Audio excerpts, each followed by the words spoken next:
a otro tema porque está en línea Gustavo Perenik, escritor, filósofo argentino, viviendo en Israel. Gustavo, ¿cómo estás? Buen día.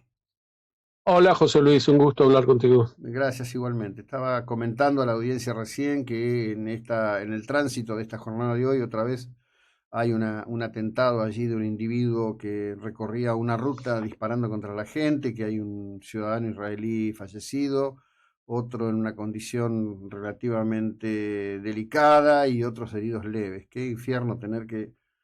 Realmente les admiro la infinita resiliencia de tener que vivir así. Es increíble y doloroso. Gracias por tu admiración, pero tenemos mucha experiencia. Algunos dirán desde hace 75 años y otros dirán desde hace más de 2000. Sí, seguramente, o un poco más de 2000 también. Este, Sí. dicho esto, bueno, quería que nos contaras un poco, sé que estuviste publicando al respecto de lo que es la enorme estructura descubierta de Hezbollah y de lo que parece ser haberse encontrado planes que en principio daban como la idea de un ataque simultáneo de Hamas y Hezbollah sobre Israel, lo que podría haber sido, si ya esto es durísimo y en algún sentido catastrófico, aún peor, ¿no? Muchísimo peor. Se hablaba, digamos, el plan era casi destruir la vida de millones de personas. Ujú. Y cada vez se revelan más, no solamente documentos, sino ciudades subterráneas, sencillamente, que estaban a pasos, a cuadras de la frontera con Israel. Mm. Y la operación israelí en el Líbano es de un modo un salvavidas, porque está revelando esto y del mismo modo neutralizándolo.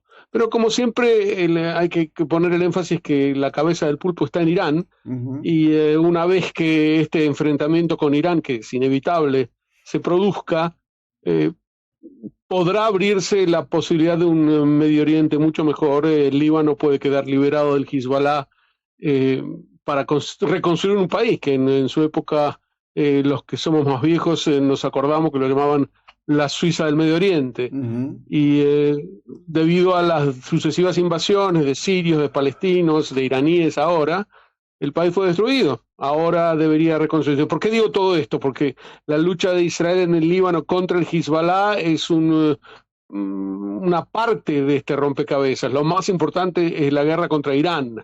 Y hasta aún si Israel, como está mostrando, impone una victoria definitiva sobre el Hezbollah, esto no va a cambiar el mapa de modo categórico hasta tanto el régimen de los ayatolás no sean vencidos, porque son ellos los que provocan el terror Ujú. en el mundo. Casi diría los únicos que lo están provocando. Esto incluye, dicho sea de paso, tanto a Israel como objeto fundamental, pero también a la Argentina, que fue una víctima central del terrorismo iraní.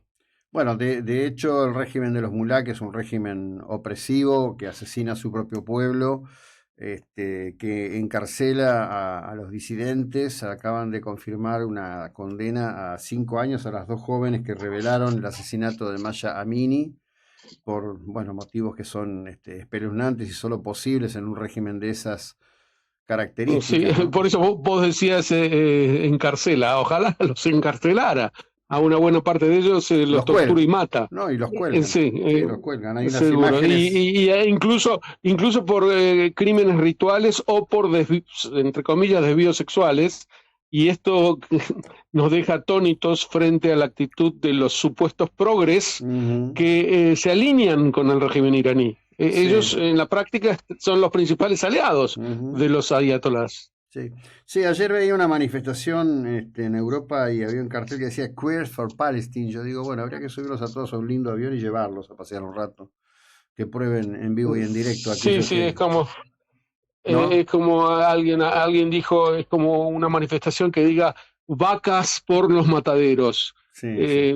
más o menos paralelo. Sí, más o menos ese es el paralelo. Contame cuál es También tu... también en el grado de racionalidad de los protagonistas de las marchas. Sí, te Sí, escucho. no, yo sostengo que estamos en la era de la disonancia cognitiva. Hay unos hechos que explican lo que ocurre, sin embargo la interpretación es cualquier cosa. Digo, como este debate que hay ahora de la nueva presidenta de México y López Obrador diciendo a España que debe disculparse, digamos, por la historia, ¿no? Pero bueno, no quiero llevarte a eso, quiero preguntarte por la cuestión No, concreta. pero me gustaría comentar algo, más que es cierto lo de disonancia cognitiva, pero si ya lo llevas a un terreno así profundo, te diría que es peor. Es una especie de desafío al concepto de la verdad. Ya no hay más verdad. Lo que la gente siente, eso debe ser el señorío absoluto. Y bueno, nos lleva a un mundo en donde la guerra es inevitable, porque no todos sentimos igual. Obviamente, obviamente. Justamente en esa cuestión yo sigo muchas cuentas de argentinos, uruguayos, chilenos en Israel. Hay una situación ahí dando vueltas en debate de hasta cuándo se va a estirar. Es decir, creo que casi todos entienden que va a haber una acción muy fuerte sobre Irán y que la Correcto. cabeza del demonio claramente está en Teherán. ¿Cuál es tu lectura de eso? Lo que acabas de decir, ¿en qué sentido? Sí, estoy de acuerdo plenamente. Sí. Desde hace 50 años este régimen está volviendo loco al planeta y son ellos los que fomentan esta ideología que es notablemente hegemónica, es una ideología que tiene por objetivo la conquista del mundo por la fuerza bruta. En ese sentido, es bastante paralelo a los otros dos totalitarismos, porque vos sabés que los tres totalitarismos que castigaron al siglo XX nacieron más o menos en la misma época, ya por los años 20. El nazifascismo, el comunismo y el islamismo, no el islam como religión, el islamismo como movimiento político. Y los tres postulan uno la superioridad de una raza, el otro la superioridad de una clase y el tercero la superioridad de una religión. Pero los tres son hegemónicos. Esta superioridad se debe dar por la fuerza y en todo el mundo. Dos de ellos ya fueron neutralizados y el tercero es el que está encarnado en los ayatolás iraníes que se apoderaron de la cuarta potencia petrolera mundial y que desde entonces están volviendo loco al planeta y frente a un occidente débil que no se defiende, que muchas veces lo justifica, pero como máximo quiere apaciguar con ellos y no combatirlos. Y en ese sentido a Israel le tocó, no porque lo hayamos elegido, sino por una guerra impuesta, ponerse a la vanguardia de Occidente para combatirlos. Sí, sería bueno que esto se entendiera con mayor comprensión. Se vio muy nítido el tema de la confusión que hay en la última reunión de la Comisión Europea, del Parlamento Europeo, ¿no? Con las distintas posiciones, con la ridiculez de Irlanda y España pidiendo romper acuerdos con Israel. Es, Sí, no, llamarlo ridiculez otra vez es ponerlo en un terreno indulgente. No es ridiculez, es suicida. mm, Es suicida, sencillamente. Te están defendiendo, están haciendo lo que vos no podés ni querés hacer o no sabés hacer, y encima querés trabarlos, encima te enojás con ellos y abrazás a tus enemigos. Sí, Irlanda y España están tomando la cabeza. Yo diría España fundamentalmente. Tienen una ministra, escribí hace poco en estos mensajes que mando, una ministra Rego, Siria Rego, que es ministra para colmo de Juventud e Infancia, así se llama su ujú, ministerio, que pertenece al Partido Comunista. Yo empiezo reflexionando sobre, después de que decenas de millones de personas fueran sacrificadas en el altar de esta superstición marxista, mm, todavía hay gente joven que se afilia al Partido Comunista. ¿Cómo uno puede entender esto? Es decir, uno puede tener algunas ideas que no fueron todavía refutadas de modo categórico por la realidad. Pero muy bien, hasta aquí lo entendemos, el mundo es libre. Pero esta señora es ministra en el gobierno español.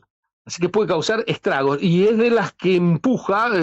Pedro Sánchez no necesita que lo empujen demasiado, sí, pero ella decididamente marca una línea que es antioccidental plenamente. Ella quiere la caída y la destrucción de Occidente porque ve en la fuerza revolucionaria del Islam, como llamaba Chávez a los ayatolás, el futuro. Cuando empezaste a describir lo que significa este régimen retrógrado que quiere empujar al mundo a la Edad Media, mm, bueno, pero ellos lo llaman el futuro, por eso se asocian con esos regímenes. Por eso uno ve, ¿cómo podría entenderse que alguien que se llame progresista defienda a un régimen que decapita a homosexuales, que trata a la mujer como un trapo de piso, en donde no hay absolutamente ninguna libertad de expresión, etcétera, etcétera, etcétera, y todo basado en una teología, creando un régimen teocrático. Y bueno, pero así es este mundo Sí. en donde la verdad no tiene mucho lugar. Bueno, además digamos que en relación al conflicto actual, a la situación actual, suma ridículo que alguien que sea comunista presione cuando justamente el régimen de los mulá liquidó a más de 1000 miembros y simpatizantes del Partido Comunista, que fueron concurrentes y compañeros cuando el derrocamiento del Shah, y pocos años después fueron todos eliminados. Los que tuvieron suerte se pudieron exiliar, ¿no? No fueron muchos. Exactamente, pero Sí. eso ni lo mencionan, ni creo que lo recuerden, ni, digamos, es difícil dialogar con esta gente. Yo desde la escuela secundaria he descubierto su intrínseca irracionalidad. Están muy Sí. enojados con el mundo y ese enojo no les permite pensar. Sí, sí, pero hacen mucho daño en el camino. Correcto. Bueno, em, la misma idea de ir a por Irán, digamos, en la acción del ejército de Israel, ¿qué nivel de sustento a nivel cotidiano vos ves, digamos, más allá de lo que yo comenté, que yo percibo aquí a la distancia? Bueno, como idea era permanente. Israel siempre entendió que los iraníes, que el régimen de Irán es el enemigo, pero ahora no es una idea, es sencillamente una respuesta. Irán atacó 2 veces, una en abril y una hace semana, a Israel con misiles, es el ataque de misiles balísticos más grande de la historia humana, con unos 200 misiles que si no hubieran sido interceptados habrían hecho básicamente, digamos, Sí, una masacre. generado millones y millones de víctimas. El hecho es que frente a ese ataque no hay ningún país del mundo que aceptaría no responder o no reaccionar. Solamente a Israel le piden que no reaccione o que la haga con moderación. Ahora, la medida no tiene que ser impulsiva, tiene que ser bien planificada y en eso estamos. El gobierno israelí dice una y otra vez que ya está decidido que va a haber una contundente respuesta al ataque de Irán, pero que lo quieren hacer con responsabilidad y por lo tanto requiere, no es una cosa fácil, no se trata de un pequeño grupo terrorista como el Hamas o un mediano grupo terrorista como el Hezbollah. Ahora se habla de un país con un ejército muy poderoso y con muchas riquezas y muchos aliados, así que todo debe ser conjugado de una manera muy, muy equilibrada y en eso estamos. Bueno, seguiremos en contacto. Te agradezco muchísimo, como siempre, el tiempo y la ilustración que nos dedicas, ¿eh? Buena jornada, Gustavo. Un placer siempre hablar contigo. Hasta Bueno, cualquier momento. igualmente. Gustavo Perenné, que es escritor argentino, él está en Israel y obviamente